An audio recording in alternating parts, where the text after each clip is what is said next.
بسم اللہ الرحمن الرحیم۔ السلام علیکم۔ میری آپ سبھی سے التجا ہے کہ ایک مرتبہ درود ابراہیمی پڑھ لیجیے گا۔ بسم اللہ الرحمن الرحیم۔ اللہم صلی علی محمد وعلی آل محمد کما صلیت علی ابراہیم وعلی آل ابراہیم انک حمید مجید۔ اللہم بارک علی محمد وعلی آل محمد کما بارکت علی ابراہیم وعلی آل ابراہیم انک حمید مجید۔ بسم اللہ الرحمن الرحیم۔ یہ شرک والے اللہ کے سوا نہیں پوچھتے مگر کچھ عورتوں کو، اور نہیں پوچھتے مگر سرکش شیطان کو، جس پر اللہ نے لعنت کی اور بولا قسم ہے میں ضرور تیرے بندوں میں سے کچھ ٹھہرایا ہوا حصہ لوں گا۔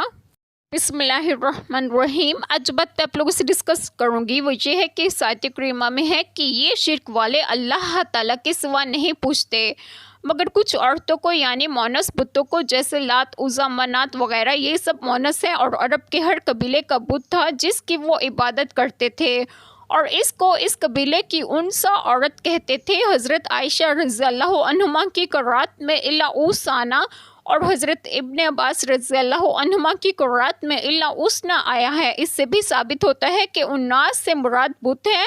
ایک قول یہ بھی ہے کہ مشرکین عرب اپنے باطل معبودوں کو خدا کی بیٹیاں کہتے تھے، اور ایک قول یہ بھی ہے کہ مشرکین بتوں کو زیور وغیرہ پہنایا کرتے تھے اور عورتوں کی طرح سجاتے تھے۔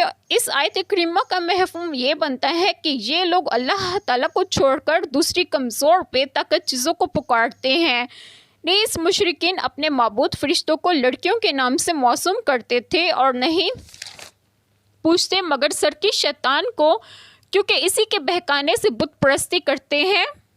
اور اگلی آیت کریمہ میں ہے کہ جس پر اللہ تعالیٰ نے لعنت کی اور بولا شیطان کی قسم ہے میں ضرور تیرے بندوں میں سے کچھ ٹھہرایا ہوا حصہ لوں گا، انہیں اپنا متی بناؤں گا۔ شیطان بندوں میں سے تمام چیزوں میں حصہ لیتا ہے، جیسے مال و اولاد میں، حتیٰ کہ عبادت میں بھی۔